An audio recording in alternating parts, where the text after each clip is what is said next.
but it's a pleasure to welcome Professor Ian Arbon, visiting professor at Newcastle University. Is an engineer and a businessman, which may immediately make you blame me for the Industrial Revolution.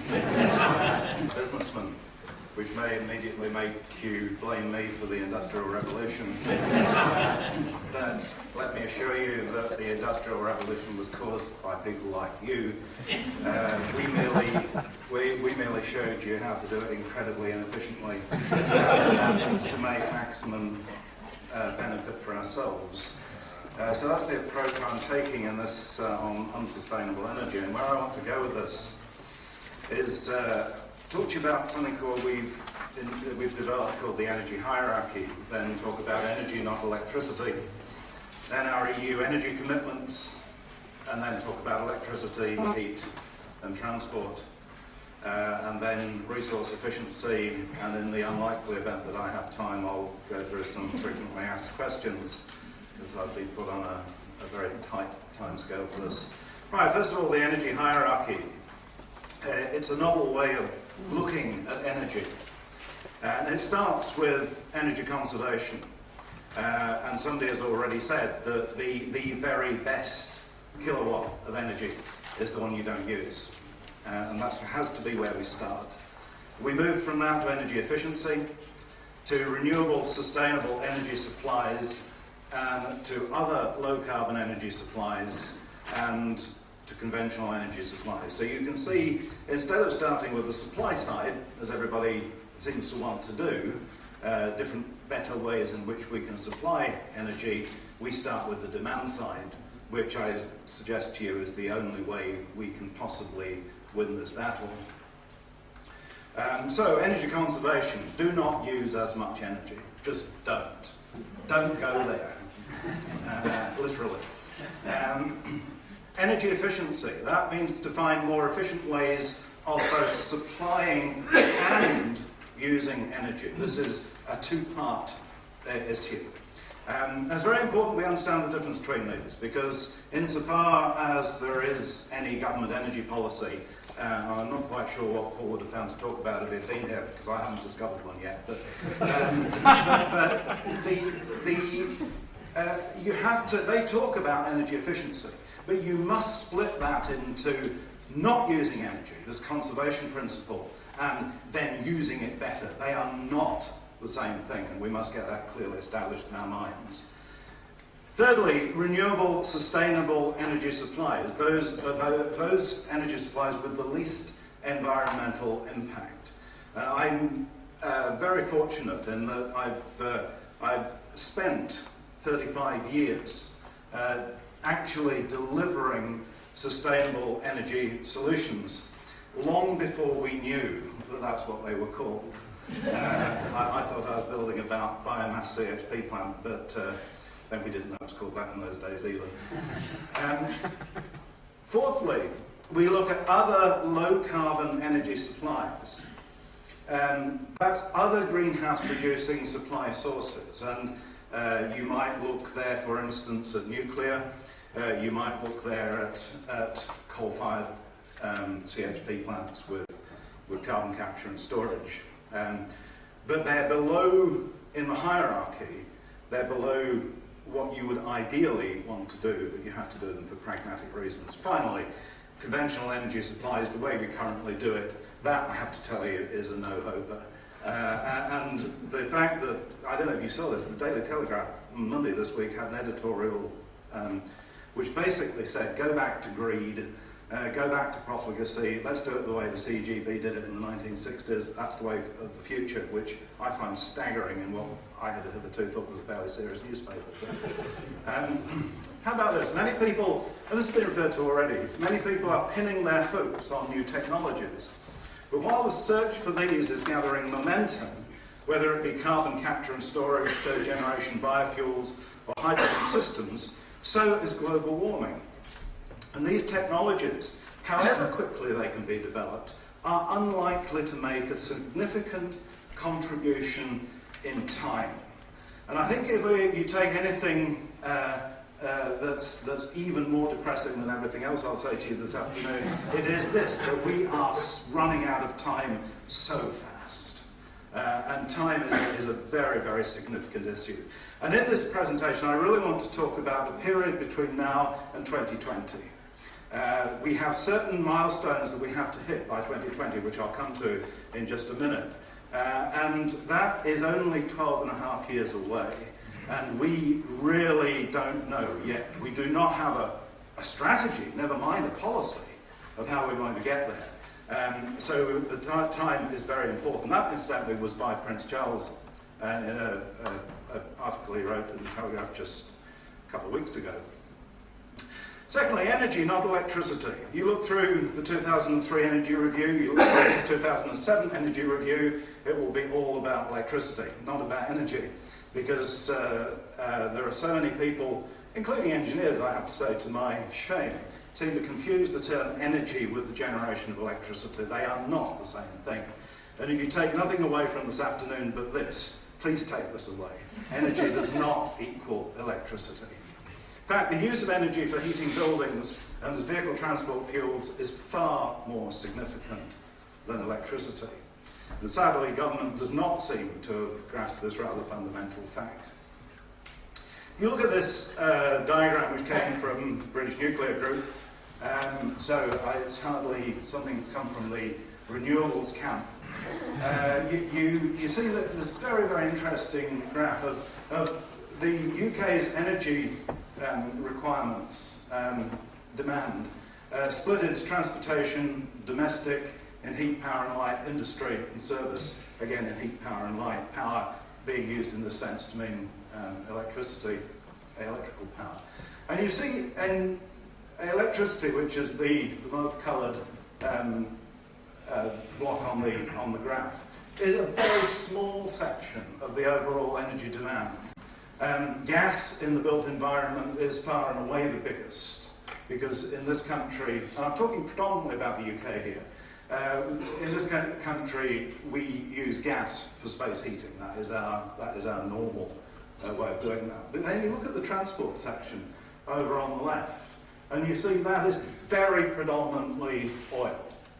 And if you came to Cambridge by an electric train, you may wonder why on earth electricity doesn't even figure in the transport section. That's because it is so tiny.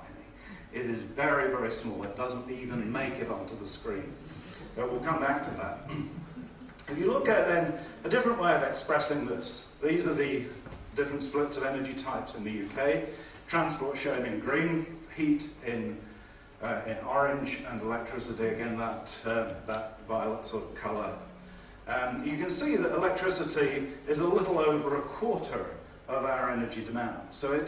And yet you might wonder, why is it then that that is the one that we focus on almost to the exclusion of everything else in our policy? You look at it in Scotland, where I live, and therefore it's important to me, you can see that heat energy is virtually 50% of the overall energy demand, and electricity is actually quite small. And yet most of our policy coming out of the Scottish Government is also focused on electricity and how we can do that better. Look at the commitments we have made, and I stress that these are not targets that we've hopefully signed up to. These are legally binding commitments that we made last year to the European Union. 9th of March 2007, the UK signed up to this. Emissions reductions, which are binding, will be more than 20% if unilateral. These are by 2020, right? Or more than 30% if multilateral, that means if we can agree together to do this. So very significant reductions required in the next 12 and a half years. Energy conservation, which, having put it top of my hierarchy, I was amused to find is non-binding. Obviously somebody's listening to me. We are looking at something like better than 20% below current projections, and we're already projecting to reduce energy consumption rather than increase it. And we look at renewables, and again, let me stress this is a legally binding commitment. We have to, across the EU, we have to supply more than 20% of our total energy, which has been split up among the various member states of the EU, and we now have a legally binding commitment to provide 15% of all of our energy from renewables by 2020, 12 and a half years away. Now, if you're a nuclear fan, if you're a coal fan, I don't mind. You don't have commitments. The renewables industry does. And if we do not hit these numbers, we will be hit by all sorts of horrible sanctions from the EU. And more than 10% of our transport energy must come from renewables by 2020. And some undisclosed number of our heat energy, which they're very silent on, and yet I've just showed you that is actually the most important area to hit. So if we, well, I was amused by this. As the urgency of tackling climate change and achieving energy security increases, the case for more reliance on renewables has become more compelling. That is why at the European Council in March, Britain led the way to an agreement that by 2020, 1/5 of all Europe's energy should come from renewables, a near threefold increase. The UK worked hard to get agreement to this target, and let me make it absolutely clear, we are completely committed to meeting our share, to which we might say, yes, Prime Minister. Anybody know what proportion of our energy is produced from renewables at the moment? 3%. It's actually less than 2%. It's about, last year, it was about 1.86%. Anybody know what it was in 1997? It was 1.45. So in 10 years, we've moved from 1.45 to 1.86, and in 12 and a half years, without policy, we're going to move to 15%. Depressed yet? And I'm an engineer, I have to deliver. Yeah? It will be my fault, apparently. I've put this into chart form to show what this will mean to achieve a median of 15% of that green line going across by 2020, our 15% commitment. We already had a target of 20% of our electricity from renewables, so I've put that in. We have a minimum of 10% for transport fuel, so I've assumed 11, which means that to balance that, we have to produce 15% of our heat energy from renewables, and we're virtually not off the mark yet. And we don't really know how we're going to do this. In Scotland, we have a similar curve, although in our typical desire not to be English, we've gone for 20%. And that equates, we have a target already for 54% of our electricity from renewables by 2020. I think we might just meet that because of the things we're doing. But we have 11% for transport fuels and 11% for heat energy. We don't know how to do that. We haven't started yet. We haven't got a clue. And as I pointed out to you, we live in a cold country, 49%. Electrical energy, I'm going to go through this very quickly, traditionally produced from fossil fuels. Most electricity, and this is where it hits the energy hierarchy, has been generated in inefficient, centralised, electricity-only power stations, making no use of the co-produced heat. That's how we do it. I'll come back to that. Increasingly, it will be generated from renewables, but most renewables technologies that we have available are electricity only, with no production of heat energy. Now, I happen to be work in the field of biomass, where we can do heat energy and even transport fuel, so I'm in a particularly good place. But and then we take this centralised electrical energy and we transmit it from central power stations to the local distribution network using the national grid, which introduces further inefficiencies. But increasingly, electricity will have to come from distributed generation, with small local generators feeding directly into the distribution network. Distributed generation is also better suited to providing heat energy to local communities through combined heat and power systems. But there is a huge biomass and waste resource which is still largely untapped in this country for either power and heat. So we have the means to do this there, but we can't get the plants built. We can't get planning permission for them. We can't get the funding for them. We have the answers, but we do things on the basis of a market economy, as we've just heard. This is a very interesting power generation, how we generate our electrical power in the UK. You can see, we'll go through this very quickly, this goes from 1990 to 2006. You can see the blue bars at the bottom are coal. The next little red band is oil, the yellow bit is gas, the pale blue bit is nuclear, and the orangey bit at the top is everything else, including renewables. So you can see how given that renewables is only a bit of that orange bit, you can see how little it is even in electrical generation terms. But here's what I wanted to say to you about the way the market economy works.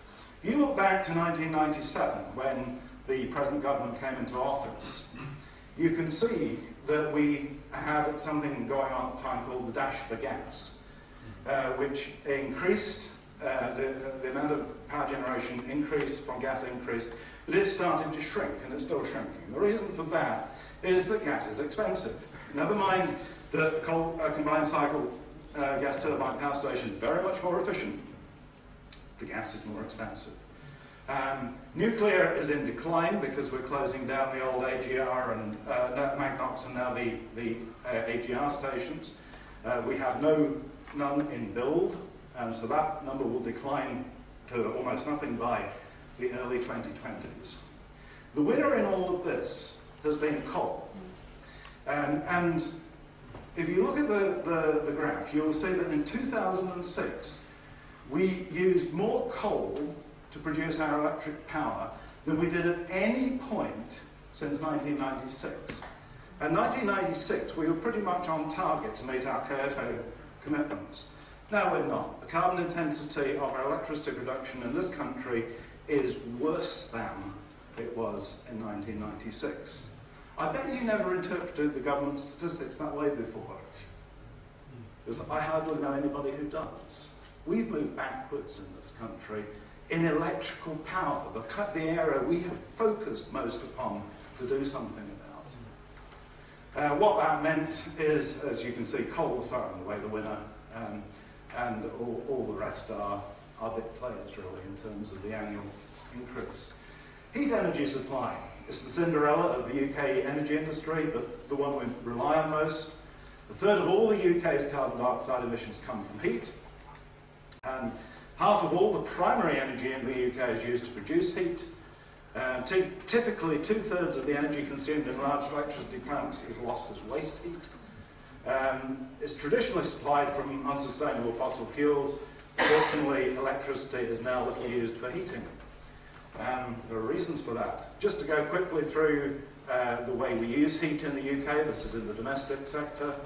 A similar chart for the industrial sector, where you can see most of it is used as process heat, and then finally in the service sector, where you see again that most of it is used for space heating and hot water.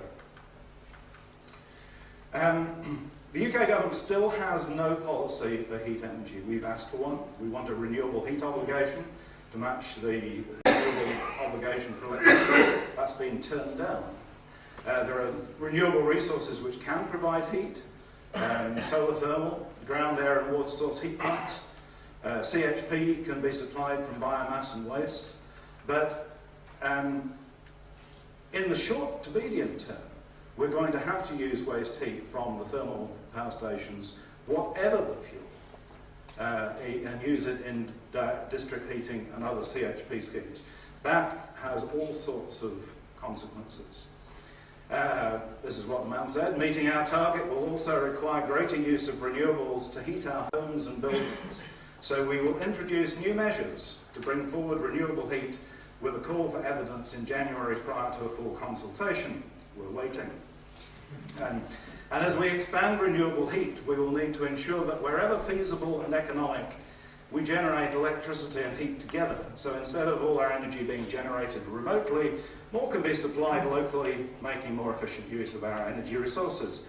As a thermodynamicist, I was highly amused by the bit about generating electricity and heat together. That's in fact what we do. Here's the Rankine cycle, named after a good Glaswegian. And you can see we have a boiler feed pump between 3 and 4 there, with pressure into the water, goes through a boiler which imparts temperature to the water. We end up with steam at 1, goes through a steam turbine, that produces useful work, and at 2 it all goes into a condenser, and you get this heat out, going out into the atmosphere. All of our thermal power stations work on a derivative of the Rankine cycle. Said that. So the sad fact is that we use the electricity from our thermal power stations and we waste the heat in condensers and cooling towers, which is why power station efficiencies are so low. Look at transport, as I promised we would. There's that chart again. It's clear that virtually all energy for transport comes from oil. I'll need to go through this very quickly. I don't think it's you're missing too much, but I wanted to get to this. This came from there. The UK oil demand in 2006, you can see predominantly for transport fuels. Although note that bit up in the top right-hand corner, lubricants and petrochemical feedstocks. All of our synthetic fertilizers come from oil or oil derivatives.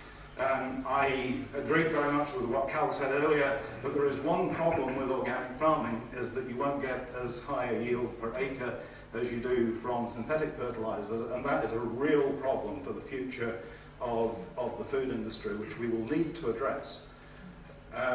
This was a very interesting chart I came across a little while ago, because it shows how the trends in energy consumption in industry, transport, domestic and services since 1970, assuming 1970 was the 100% point. And the only things I want to pull out of this is that you see the bottom line, which is industry, means that we're using about half the energy in industry that we were in 1970. You may think, well, haven't we done a good job in industry and we've become so efficient we've moved all our manufacturing to China.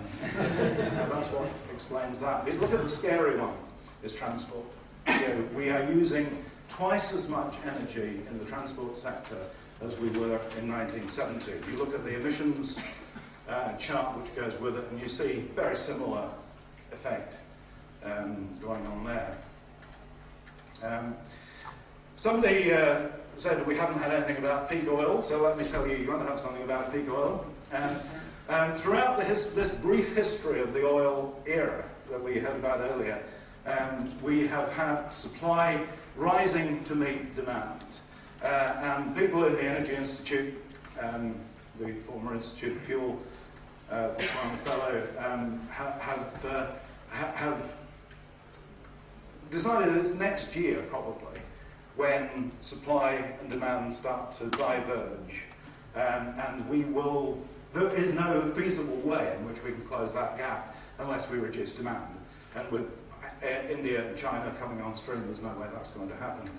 And what it looks like if you superimpose the growth in the market, in the demand, on a typical total oil deposits curve, like the Uppsala study, for instance, you find that if it continues to grow at 2% per annum, which is the top red line, we run out of oil very, very fast indeed. If we could start to get that into a downward turn, then we could make oil last considerably longer. Could say a lot more about that, but there isn't time.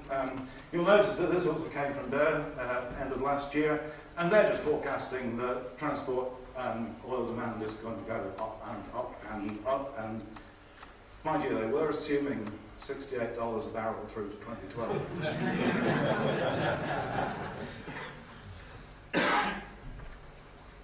Skip that. Yeah, this is the man again, and I just find it interesting that he sets a target and then says, but we won't do it. Last year, we in the Institution of Mechanical Engineers, together with marine engineers, published transport statistics in something called Carbon Challenge Conference. It showed things like this. I don't spend time on this because I don't have time, but passenger kilometres in the UK, 68% were on road, and that produced about 65% of the emissions. So domestic air is only 1% of the passenger kilometres, produces a lot of CO2 from that 1%. But if you were developing a policy, you wouldn't immediately say, if you'd read your own statistics, would you, that well, let's slap tax on domestic air. The problem is clearly road. You look to freight, and it's an even bigger problem. 72% of ton kilometres in the UK go by road, resulting in 93% of the CO2 emissions. I think the answer is obvious. Nobody's doing anything about it. There's just one more thing I wanted to share with you, and then I'll finish, which is resource efficiency. We need to make far better use of our resource, and I just want to... These are the government's figures. Coal-fired power station thermal efficiencies, 35%, nuclear 40%, CCGT 45 to 55%. I'd say for coal-fire, I would read that as 65% inefficient, wouldn't you? That seems rather a waste of resource. But those figures, I have to tell you, are misleadingly optimistic, because if you look at the whole life cycle of a fossil fuel, let's take coal. You've got your fuel source, and first of all we have to look at the extraction, and there you've got greenhouse gases, and you've got energy input. You then go to processing, where you've got greenhouse gas emissions, you've got energy input. Go to transport, because we buy coal from places like Australia and move them all the way around the world. Again, the same. So it's only when you get to this point, called combustion, that we start recognising efficiencies. And of course disposal, there's energy input to that, the greenhouse gas emissions from that. It produces electricity. You've got the generation costs, which give you an energy output certainly, but also result in greenhouse gas emissions, as we know. You look at transmission, which again is energy out. You look at distribution, which again is energy out, before it gets to the consumer. And of course the one you've probably guessed that I missed out of that is we've got appliance efficiency. So once nobody will give me the figures on this, but I reckon that if you go from the coal in the ground in Australia to the boiled kettle for your cup of tea, you're probably looking at single-figure efficiencies over that whole cycle. That means that for every 10 units of energy we put in, we get one out. I suggest to you that is a seriously unsustainable problem. You compare that with renewables, and I'm sorry to say this, but look, renewable source, you've got generation, and you've got, if you do it right, distribution. You've got a very short supply chain if you use distributed generation with a renewable system. So, what he said was, our second imperative is a major improvement in our energy efficiency. At present, a third of all the oil, coal and gas we buy is wasted, a result of still relying on the technologies and the mindset of the past. This must change. Well, I couldn't agree more. But how? And this is literally my last slide. One way of rapidly improving resource efficiency is to outlaw air-cooled condensers and replace any condenser with a district heating system. And here's one just up the road from here in Peterborough. It generates 380 megawatts of electricity from increasingly imported fossil fuels. It has an overall thermal efficiency, just at the power station, remember, of 45%. And here's its air-cooled condenser, which it was required to have by the Environment Agency. This has 36 7-metre fans. This is not a terribly big power station. And it heats 38 million cubic metres of air per hour. I would regard that as East Anglia's largest patio heater. In case you think we Scots do it so much better, which of course we do, here's our flagship biomass-fired power plant at Lockerbie, which was just opened last year. And guess what we've got? We've got an air-cooled condenser. So we built it in the wrong place. We've got an appallingly low efficiency. We're heating up the sky over Dumfriesshire, and we call that progress. I'm going to end with that. Thank you.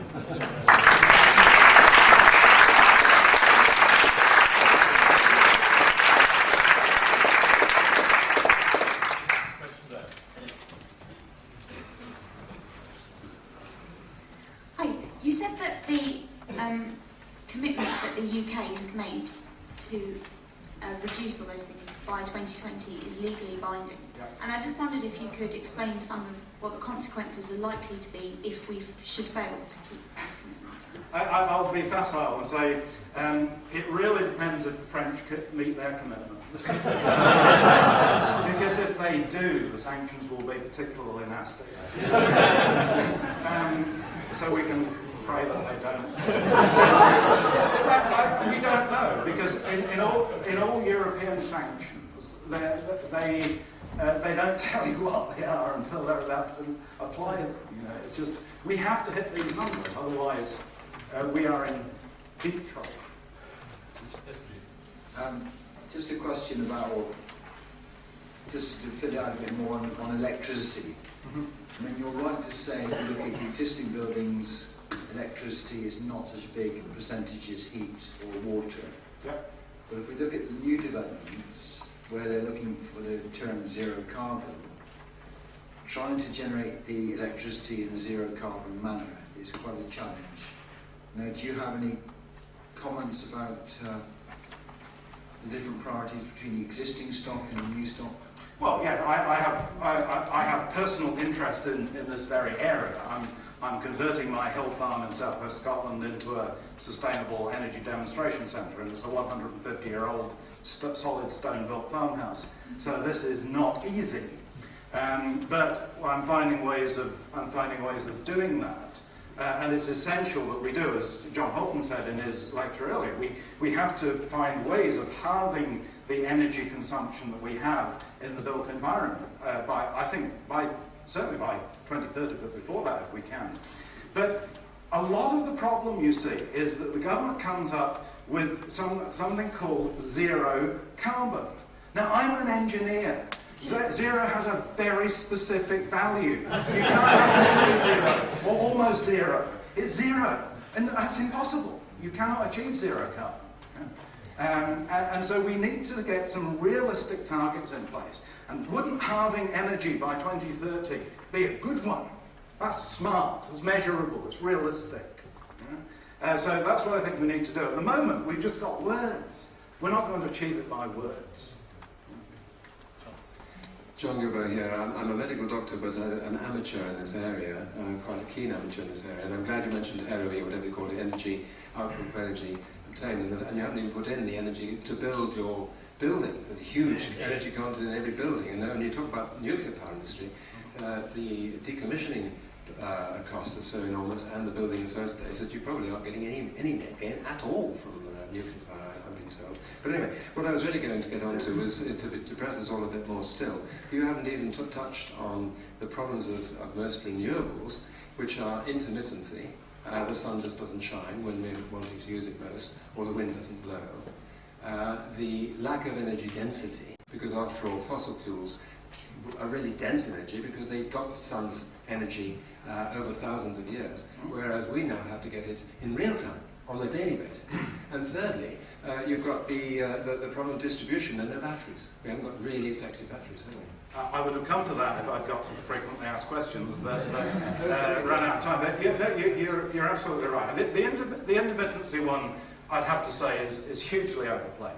You know, there are ways in which we can deal with intermittency. Well, I think a really big setup. So you've got recognising that you have to use a diversity of renewables, and they don't all peak and trough at the same time. So, and the other thing on that, of course, is to remember that our target for 2020 is to have 20% from renewables, which means that 80% will be from something else. And we have the spinning reserve, just to correct another false impression that people go away with, the spinning reserve we have in the power industry in this country is not to cater for renewable intermittency, is to cater for the spikes in demand. I've forgotten what your other points were, but yeah. Cal Bailey from NG Bailey. At the risk of freeing us from total depression, just would like to ask you to reflect on what's happened in the building industry, the laws that have been passed that are now, as of this year, being put into effect, which, as I understand it, will improve the energy efficiency of new houses and new buildings of other natures, offices, schools, hospitals and things, by 2020 and get them to the so-called zero carbon, starts somewhat undefined still, which seems to me to be a huge improvement on where they have been, albeit it's the new estate, not the existing estate. And I'd like to ask your comments on that if I could. And secondly, your comments on feed-in tariffs as a means of supporting renewables. Would you be asking us to support those and what does it mean? Well, good questions. I spent a considerable amount of my career in Germany, so I'm very familiar with both of these points. And the fact is, when I lived in Germany in the late 70s, they were already doing in housing what we are starting to do in this country now. And that's not in any way to decry the new regulations that have been introduced. I think they are very important to achieve what we want. So I'm not saying anything against that, just that we're starting from a very, very late point in time. Feed-in tariffs, there are mixed views on whether a market instrument like a renewable obligation certificate or a feed-in tariff are better. They have feed-in tariffs in Germany and Spain, for instance, and what that means is that that has led to the installation of a very large number of renewable energy plants. Whether they're in a good place or not, for instance, wind turbines in Bavaria is not where I'd choose to place a wind turbine. Whereas in the ROC system, you're rewarded in the ROCs from the megawatt hours you produce, not by putting a wind turbine in place. And I think that is an important distinction. So I wouldn't necessarily say let's have a feed-in tariff unless our objective is just to have renewables. Yeah, when it obviously works. Could we take a question from the other group, if there are any, please? Yes, we do have a question. Yes, hello. It's my understanding that the UK government is planning to avoid its CO2 commitments by CO2 offsets, carbon offsets. Is there any risk they'll find a similar means to get out of their renewable energy commitments? Well, yeah, I will certainly try. But I'm hoping that we can stitch it up well enough that they can't. Because I think this time we really do have to stop messing around with trading and say this is a real issue that has to be addressed, and there's no reason, no ethical reason why we should go on being the dirty man of Europe. Any other questions from the other group? No further questions here. The last question here at the front. My name is Peter Warman. The concern you have for transport, do you also have any optimism in that area? Is it hybrids? Is it better battery power? Is it just less travel? Yeah, John Horton said I would probably say something about this. I suppose I better have. It is a very, what we do in the transport field is absolutely crucial. And I think we have to be looking at the next generation of biofuels. I know biofuels have had a bad press recently. And at a global scale, I can understand that. Looked at on a UK or even a European scale, biofuels are not in competition with food. They are globally, but not in Europe. So I think there is a future for biofuels. And anyway, the next generation of biofuels is not going to be taken from vegetable oils and the sort of thing we're particularly looking at, and woody substances. We could do a great deal with that, even produce transport fuel through the Fischer-Tropsch process. So there's a good future there. As far as electricity is concerned, electrical vehicles are coming on in leaps and bounds, but you still have to charge them using your electricity, which is supplied by fossil fuels, so you don't gain anything there. There's another very interesting sustainability point on electric cars, is that I was at a lecture recently where someone was saying that with the world's copper reserves are inadequate for the entire vehicle fleet to be changed to electric vehicles, which was a very interesting one, because in sustainability, every time you push the envelope, it bulges out somewhere else, and it's something we have to look at very, very carefully. Obviously, there has to be a future for electricity, but it has to be done sustainably. There was an email this morning from the Council of Economic Advisors in the US Department of Agriculture, estimating the total global increase in corn-based ethanol production accounts for only 2 to 3% of the recent increase in global food prices, which I thought was an interesting. Yeah, and that's right. That's getting it in perspective. Yeah. Thank you very much for an excellent paper.